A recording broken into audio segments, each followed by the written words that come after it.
हाग्रामा महिलार सारखौ मानि थाखाय माखासे रायजोफ्रा मोजां मोना आरो प्रमद बर' सारखौ मानि थाखाय माखासे रायजोफ्रा मोजां मोना आरो दिपेन बर' सारखौ मानि थाखाय माखासे रायजोफ्रा मोजां मोना आरो माखासेया बिसोरखौ मोजां मोनो।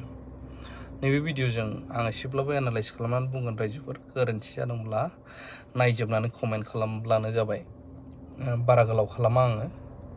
दा मोनसे भिडिअबो नुगासिनो दंबावो जोङो, आं बै मोनसे चेनेलाव होदों। बे जाहैबाय दुलाराय बर' फरायसा आफादनिफ्राय उदालगुरि डिस्ट्रिक्टनिफ्राय मोनसे प्रेस मिट होजेनदों। बे जाहैबाय दाख्लैसो बड'फा जायखौ जों होनो ना, हारिनि बिफा, बड'फानि गामि खाथिनिनो दै, अर्थात बड'फाजों थाजाबलायग्रा फरायजाबनाय सासे इन्टेलेक्चुवेल जोंनि गेजेराव नोंथांमोना नुबाय थायो।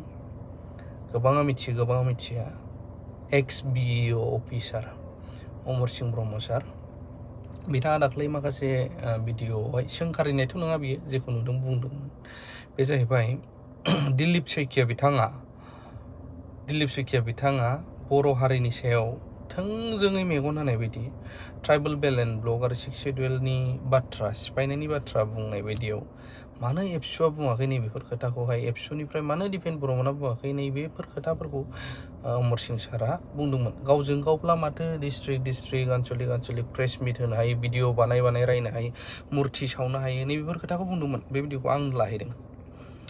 दा ओंखायनो आं बुङो ना, कमेन्ट हो, लिडारफ्रा नायो। निस्सय बे भिडिअखौ नायनायखायसो अमर सिंहआ बिदि बुंदों होननानै दिनै एबसुनि लिडारफोर सोरबा बुंदों। दा कमेन्टबो नायो बिथांमोना, ओंखायनो आं कमेन्ट होनो लिडारफ्रा नायखुमायो सोर मा बुङो गावसोरखौ। दा बिनि सायाव अमर सिंह ब्रह्म सारफ्रा माने गाज्रि बुंदों बेफोरबायदि, माने अमर सिंहनि बुंनाया एक्सेट्रा खोथा बैयावहाय बे टाइपआवहाय एबसुनिफ्राय प्रेस मिट होफैदों आरो ना। खिन्थु आंनि बुजिनायाव अमर सिंह सारा जेबो गोरोन्थि बुङाखै। नोंगौ, जों नुमारोबो माखासे समफोराव, जों सोरबा आफादखौ बुंनो दरखार गैया, नाथाय बर'जों बर'बा जों मोसा, मालायजोंबा जों दाउसा मौर्याफोरबायदि जेबो बुंफिननो रोङा जों। जाय खोथाखौ अमर सिंह ब्रह्म सारा बुंफैदोंमोन बे आरो। आंनि बुंनायाबो गोरोन्थि जादोंमोन, नों कमेन्ट खालामबावबो। आं सापर्ट खालामो अमर सिंह ब्रह्म सारखौ इन्डिभिजुवेलि, पार्सनेलि आरो ना। ओमफ्राय हाग्रामा सारखौ मानो मोजां मोनो बा मानो मोजां मोना खायफा मानि मानसिया? मानो होनोब्ला गोबां समावहाय बिथांनि सालायनाय दिनावबो कारापसन जाबोदों, मावदोंबो, जादोंबो, जाग्राफ्रा जादोंबो। बिथाङा खालामाखै जानो हागौ कारापसन, नाथाय बिथाङा बयबो डेभेलप जाथों बर'फ्रानो होननानै जायनो खामानि बिफैदों हानाय मानिखौ खामानि हरदों, लां, मावहै, डेभेलप जा। गोबांनिफ्राय पारसेन्टबो लायाखै। अब्लाबो मा जाहैबाय, सोरबा लांदों, बख'दों, जादों, खामानिया जायासै। इभेन आं एगजाम्पल होनो सानो, जोंनि उदालगुरि बायदियावनो, उदालगुरि कलेजजों ओरै सेरजों हाबलांनाय लामा, जोंनि गामिजों दिनैसिमबो फाक्का गैया। खोनथामसो हरबाय लामाखौ जाजोब्बाय। जायो मावा न' डाउट गोजौनि लिडारफ्राबो नायासै नालाय, डाइरेक्ट इनडाइरेक्ट दाया सोर जासिगोन? हाग्रामा। हराखै जोंनो, मावाखै, ओमफ्राय जाजोब्बाय गुबुना। थों ओरै गाहायाव जायनो हरदोंमोन बिसोर मावहैयासै, दाया हाग्रामायाव थांबाय थाबाय। बिदिनो गोबां बदनाम जादों आरो ना। हाग्रामाया बिदि जाख्ल'नाय जादों, मादों। नाथाय हरदों बिथाङा, हरनाया बे आरो, बाव गाज्रि मोनदों। दानिया फैदो प्रमद बर' सार आरो गुबुनफोरखौ मानो गाज्रि मोनो। प्रमद बर' सारखौबो सोमावसारग्रा हिसाबै मोजांबो मोनो। गाज्रि मोननायखौ होनबाल आं, दुखु मोनग्राफ्रा बेनो, कनफिडेन्सआ गोबां दङ सारनाव, अभार कनफिडेन्स। ओमफ्राय कनफिडेन्सजोंनो गेरेन्टि होनाय बायदि 100% बिदि खोथा बुंसिगोन, जाहैजोबला, टाइम होखालायनायफ्राव मावफुंहैजोबनो हाला, टाइमबो होखाथारो, इदि जागोन। बावबो गाज्रि मोनजाबाय। प्लास हाग्रामा महिलारखौ एट 17 इयार्स होनबायसै बिथांमोननि गोबां मावथिफोराबो। 17 इयार्सआव जेबो मावाखै होनो। मावदों मावाखै रायजोफोरा नुदों, मा जाबोदों, मा जाबोआखै रायजोफ्राबो मिथिगौ। दे मावाखैयानो जाबाय बा मावदोंआनो जाबाय, मानो 17 इयार्सखौ रायखांबाय थायो? आरे नों मावदोब्रा, नोंसोर मावदो। खोथाजों बुंनानै दान्थेलायनानै लाबानो गैला। मावनानै देखायना रायजोआ नुबानोथ' प्रमदआ बांसिन मावफैबायथ', मावमारदोंथ', रायजोफोरनि मेगना खाना नङा, नुखायो।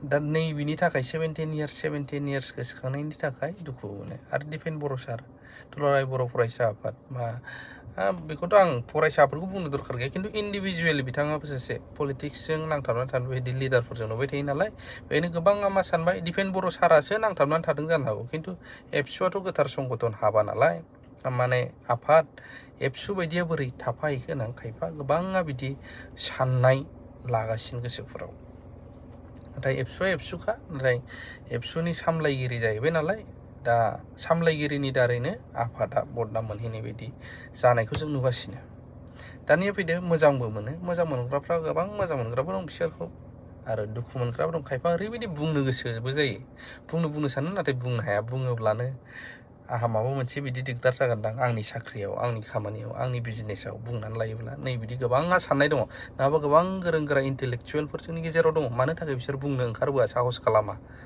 मानोना आंहा बुङोब्ला बिदि आंखौ टारगेट खालामगोनदां साननाय दङ बे आरो लोगोसे दा ज' जानायनि खौरां ज' जानोसै ज' जानांगौ होनबाय थायो ज' जानांगौबो होनो फारसेजों बाथ्रा दान्थेलायबाय थायो गुलि गावलायबाय थायो ओरै उनजों गावहरनानै बिखुङाव हाबफैनाय बायदि हाग्रामा महिलारिखौ नाङाबो होनो मोजां नङाबो मायाबो होनो आरो हाग्रामा महिलारि बिथां सारा जुदि जेबो फेक्टरानो नङाबा ओरैनो UPPL बा गुबुना देरहाखानाय होनथारोब्ला मानोथो खौसे जानोबो होनबाय थायो निस्सय बाव माबा मोनसे दं मानो होनब्ला दायो गोबां पाब्लिकफोरा गिदिंफिननाय बायदि गोबाङा जावरिखांदों सिगांबोथ' हाग्रामा सारानो बांसिन देरहादोंमोन दायो गोबाङा जावरिफिनदों निस्सय हाग्रामाखौनो नांमारगौ खुला खुलिबायना मावबो जाबो जाखागोन मावबाथ' नाथाय गाज्रिबो नुजायो बिथाङा खिन्थु एबार बांसिन सारा एनालाइज खालामबाय जानांगौ एबार जै मावबाय बेलेग धोरोमनि डेभेलपमेन्ट जाबावगोन BTC-आव मानो होनब्ला गोबां डेभेलपमेन्ट जाखाबाय लामा सामायाथ' बुंनाङा स्कुल कलेज इनस्टिटिउट जादों गोबां जायगायाव हरदोंबो खिन्थु जाग्राफ्रा जाहैदों स्टेट गुबुन स्टेटफोराव गोबाव नुनो हादों सोर बड'लेण्ड गेस्ट हाउस थांनानै थाहैनाय बेमार आजार जाबा बेरायनो थाङोब्ला माबा मोनसे नांगौ जायोब्ला गुबुन जायगाफ्राव खमावनो अब्लाबो मावाखै नुजाबावो गाज्रि नुजाबावो मानो पलिटिक्स ना रायजोफोर बे आंनि बुंनायफ्रा माबायदि जादों एसे एनालाइज खालामनानै कमेन्ट होबानो जाबाय लाभ इउ अल